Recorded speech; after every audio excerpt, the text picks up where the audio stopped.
Lisa Tanas, huwag mong buhayin ang bangkay! Grabe, yan talaga ang post ni Maharlika Boljakera, mga kababayan.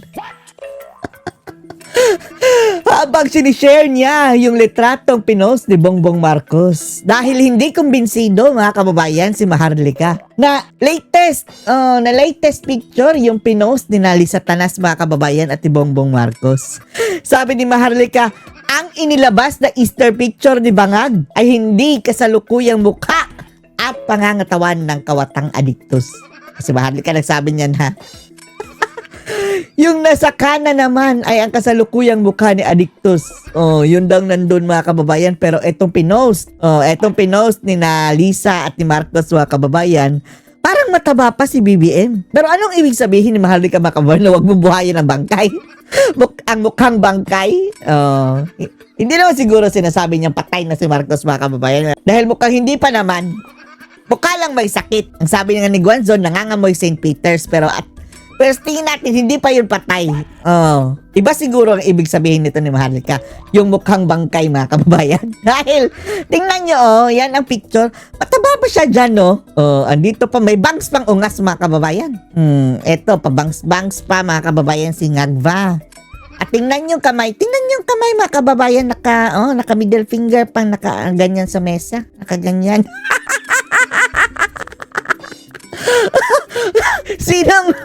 Sinang mini-middle finger mo? Ngagva. At yung naka-duster, mga kababayang Lita Tanat.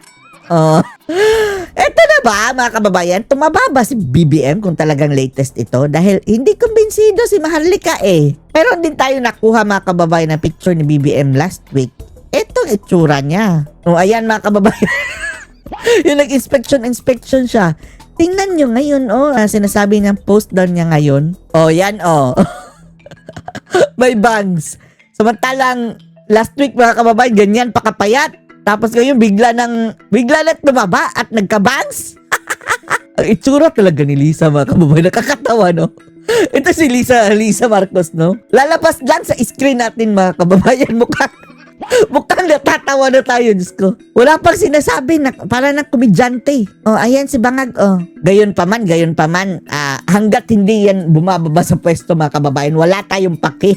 Kung pubayat man yan, nagkabangs man, namanas man yung Bangag na yan, mga kababayan. Abangan na lang natin maya-maya dahil napakaraming mga issues ang mga kababayan lumalabas na habang andoon daw, mga kababayan, nagbabakasyon sa Semana Santa. Sabi na overdose daw.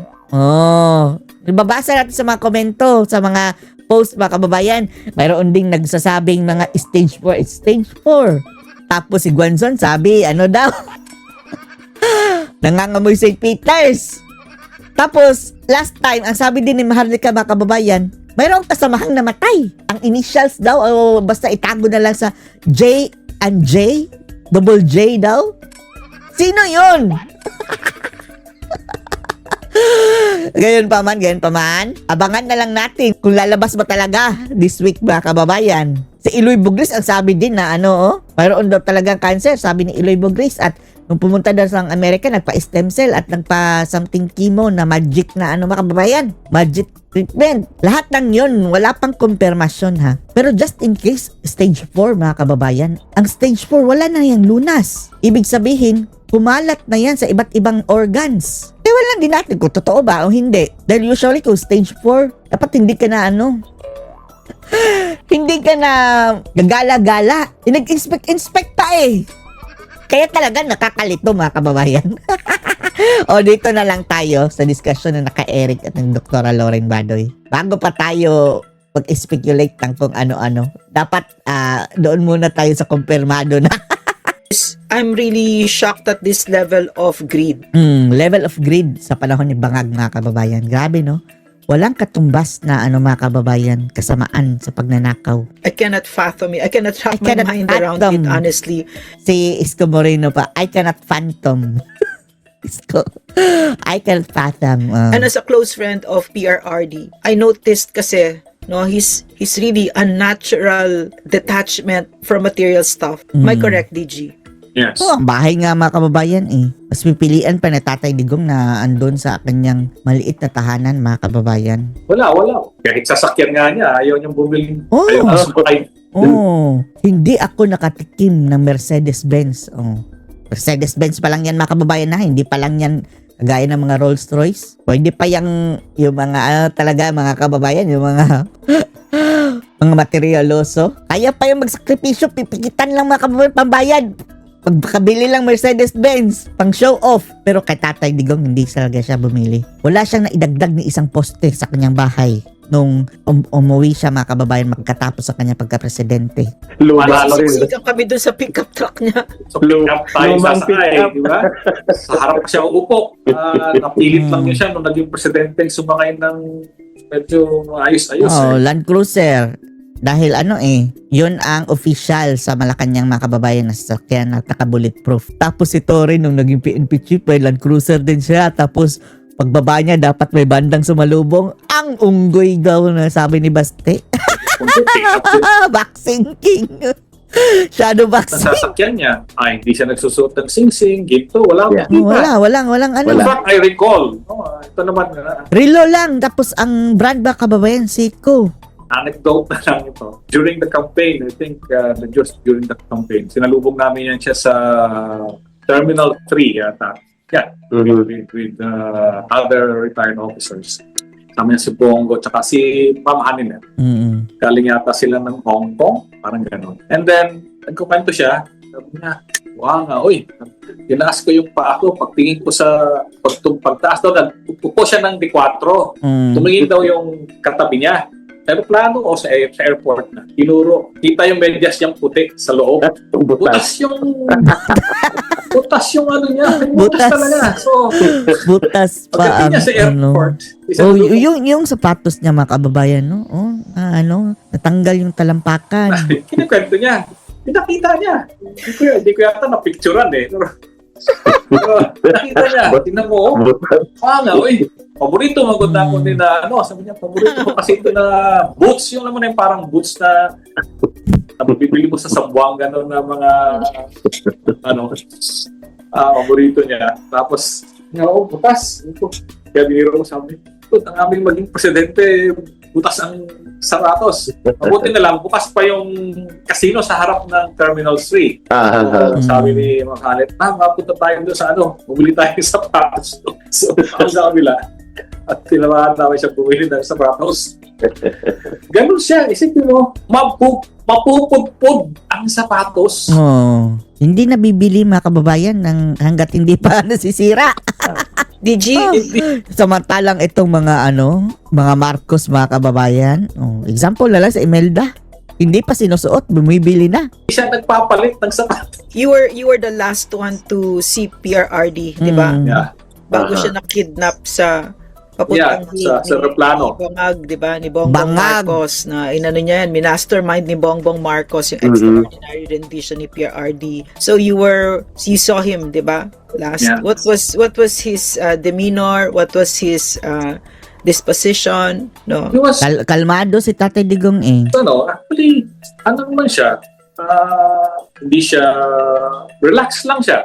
Relax lang siya nung pinasok ko sa aeroplano. Nandun na si Bing mo kasi sila ang sasama eh. So ako yung last na kasama sa grupo na ako lang din kasi ang nakaakyat from the group na naiwan. What did you tell him? Well, I actually told him first. Sabi ko, sir, I recall nandun tayo sa Air Force. You ask Torre if we could pray before we eat. Yeah. And somehow, Torre said yes, but then, in the conversation, wala yun. Na sa mga legal issues, etc. So, hindi naman nakapag-pray. Pati pag prayer mga kababayan, si Torre hindi na pinayagan. Sabi ko, pwede sir, mag-pray tayo before we leave. Okay, so mag-lead ako ng prayer. I led the prayer. Siyempre, very emotional. Naiyak pa nga ako eh. Kasi mahirap mag-pray sa isang taong na mahal mo, highly respect. Lalaki pa yan mga kababayan ha? Be facing something, a crisis. Yeah. Aminado siya, umiyak siya Magaling siya sa isang ibang lugar. So, pray kami. Then after that, Kita niya akong naluluha. Don't worry, I'll be okay. Be fine. Ano lang siya. He was very reassuring. He was still concerned about me and my feelings and the others. Tell them that I'll be okay. Ganun lang siya palagi.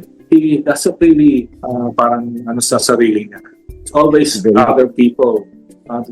Very strong siya. O parang selfless. Kita mo yung Selfless. Selfless. At para di kay Tatay Digong mga kababayan, wala nang mawawala sa kanya. selfless. DG, have you been monitoring the birthday of PRRD? The global outpouring of love and gratitude that's, for me, phenomenal. That I don't Phenomenal. think this has ever happened on a global scale, that Oo. kind of outpouring for a leader. Nasabi pa ni Father Shano ata yun mga kababayan na kahit Santo Papa daw, hindi pa nangyari yan na buong mundo nag-celebrate. Birthday nga ng Santo Papa ay hindi nga alam ng ilan. Birthday pala. Pero ito kay Tatay Digong buong mundo celebrate. What do you think about it, DG? Yeah, makita mo talaga.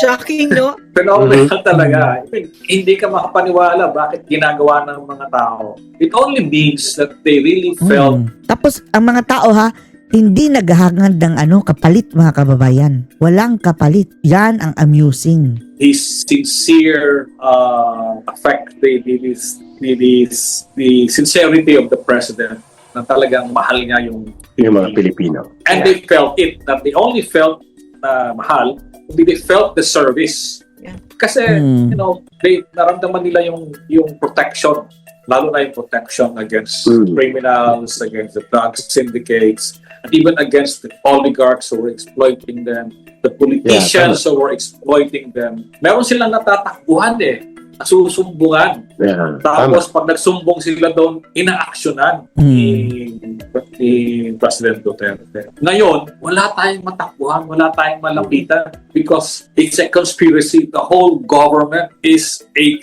criminal syndicate. Dikato ang buong gobyerno. Noon, pwedeng malapitan si Yusek Lorraine. Tapos makarating kay Presidente yun. Diba? Tapos aaksyonan ng Presidente yun. Yung decision ang dami nilang malapitan, tapos napaparating yun, tapos nabibigyan niya ng action at nagkakaroon ng resulta. DG, mahalaga yan sinasabi mo because ang taong bayan, gobyerno po ang kanyang sandigan sa panahon ng kagipitan. At yan ang hinahanap ng mga mamamayan, DG. At alam ko, ikaw mismo, saksi ka nito. In a matter of 3 days, kaupo pa lang niya sa O kahit hindi pa naupo mga kababayan. 'Di ba yung kusang loob na yung mga opisyalis sa mga barangay na nag-curfew sa mga minor de edad mga kababayan na pagala-gala tuwing gabi at saka nag-iinuman sa kalto. Hindi pa naupo si Tatay Digong noon. Pangulo, ang laglag bala, tanim bala sa airport. Ang dali. Na bumibiktima sa mga OFW at mga turista. Tama ba, DG? Yun ang action agad. Totoo yan. Laglag-bala na yan. Kasi assign ako sa aviation security Ngayon, bumalik ba kababayan pati nakawan sa airport, yung mga luggage ng mga OFW. I made a Nakawan. report on that. Kasi alam ko kung sino yung mga sindikatong involved. It's not only the police, the airport, pati sa mga prosecutors. Nakaano yan. Sindikato. Sindikato nga. Kawawa yung mga Yang mga offload mga kababayan. Ay nako, kasabwat dyan ang immigration dahil mayroon akong kakilala mga kababayan na hininga ng 15,000 para lang hindi ma-offload. Mayroon silang palalapitin na kakausapin yung i-offload mga kababayan tapos manghihingi ng pera tapos sasabihin na, doon ka pumunta sa nakasombrero, ganyan. Tapos okay ka na. Ganyan ka, sindikato ang Pilipinas. OFWs, mga victims na laglag bala. Dating ni PRRD, pakain ko yung bala sa inyo. Tutay ko sila.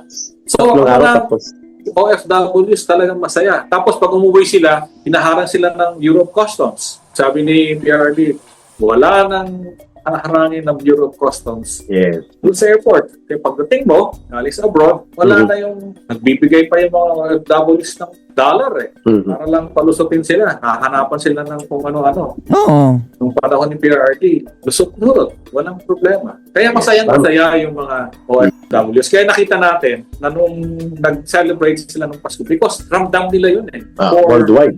for the longest time when they were working abroad, they suffered, they were exploited by the system, the corrupt system.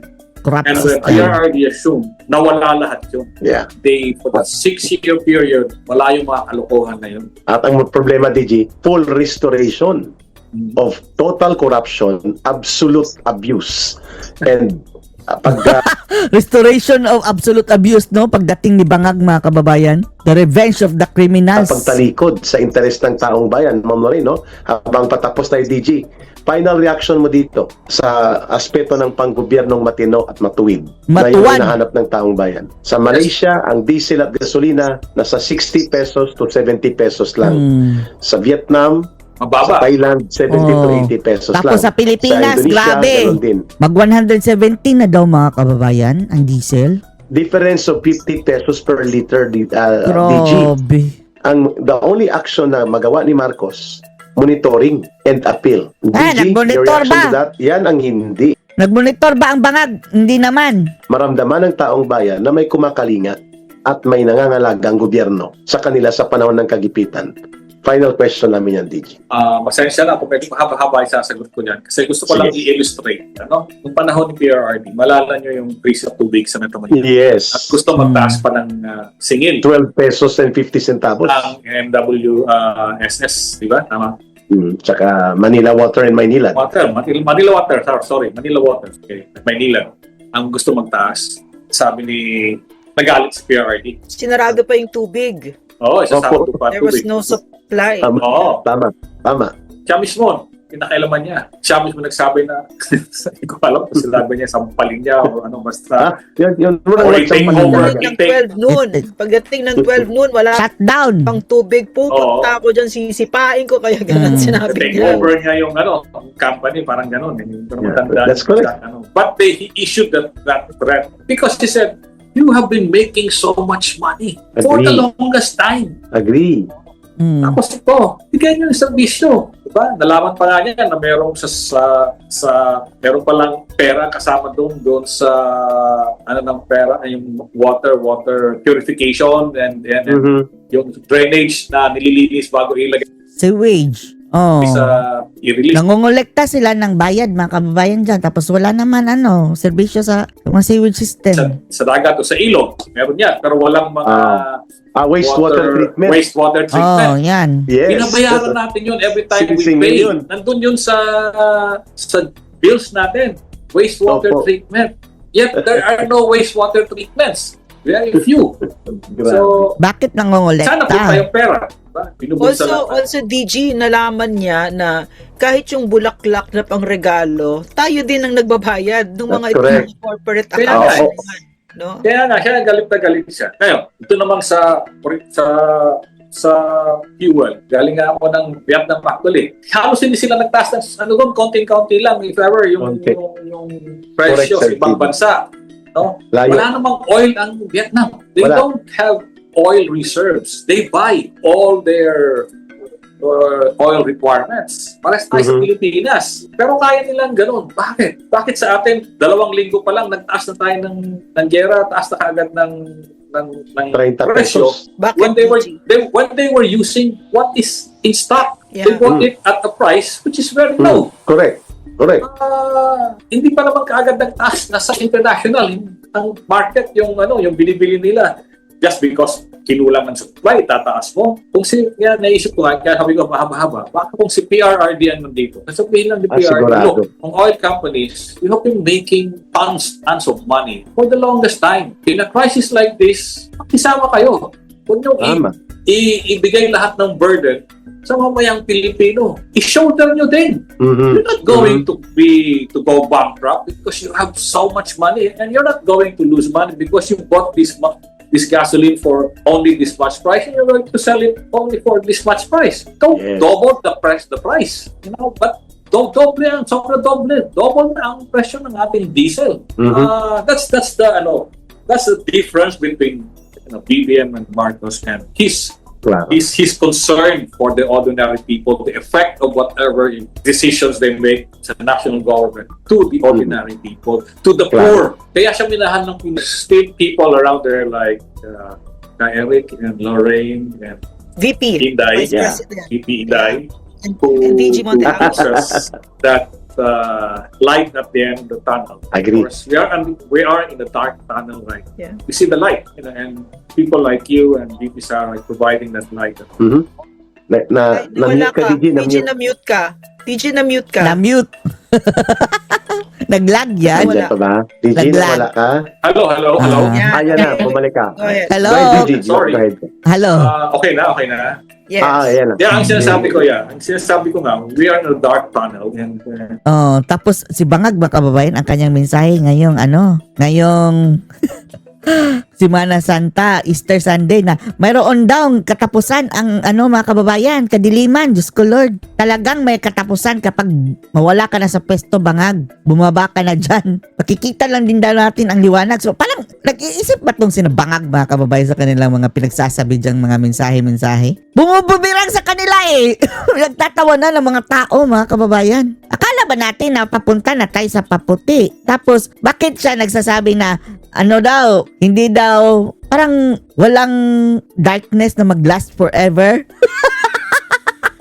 Inaamin niya ng darkness na kagagawan din niya. Darating din daw ang liwanag. Punyitik si people Bangag. like you and Kay Sara and Kay Eric and those Thank you, who sir. are still continuing to fight, provide that light at the end of the tunnel. And then my prayer, our prayer should be that the tunnel will be shorter. Yeah. Will be shortened, and we can just Sana nga reach ma-shorten and ang tunnel ni Bangagis. pag ibinigay po ng Panginoon. But whatever happens, I'm still hopeful, and I'm still, because I know, as I always observe, unfortunately, ang politics sa Pilipinas, we can only inform them, tell the truth, expose the truth, and see kung paano ano ang magiging desisyon ng ating mga kababayan para sa ating kinabukasan. Tama. Ang mga mamamayan, hindi ang mga bagay pa rin ang magpapasya, Ma'am Lorraine. At because of that, DG, kami lubusan nagpapasalamat for your time and for the knowledge that you have imparted sa talakayang ito. Ma'am Lorraine, your final message for this episode. Yeah, maraming salamat mga kababayan, and maraming salamat kay DG Monteagudo. Kami ni Eric, Monteagudo malaki pala yung siya. nakukuha naming credit for nangyari sa NTF-ELCAC, pero in reality, si DG Monteagudo yung Yan, mga yung haligi yan. sala rin. CPP, yan ang demandahin ninyo, wag kami. Ay, wag naman. Baka birahin niya ng NPA. Siya yan. Mga haligi. And I'm so grateful kasi dati kasi tingin ko doon sa Nika parang yun nakakatakot, gano'n na ba yung mga yan, pero siya kakaiba siyang DJ Nika, katulad ni PRRD na kakaibang president kasi binuksan niya yung Nika sa Pilipino. Yung Nika noon parang ordinary Filipinos pumapasok dyan, no? Mga rebelde, mga indigenous peoples, no? Correct. And it's really been such an honor working with you, DJ, and such a joy. No, ang alam kasi ng mga tao, araw-araw kausap ko ito si Eric noon. Kausap ko din ito si DJ Nika Parati. Tama. Team tayo, team. Team kami, Laban kasama ang bayan. So maraming salamat, DG. Tuloy lang I used to think that my Director General PRRD would end DG. June 30, 2022.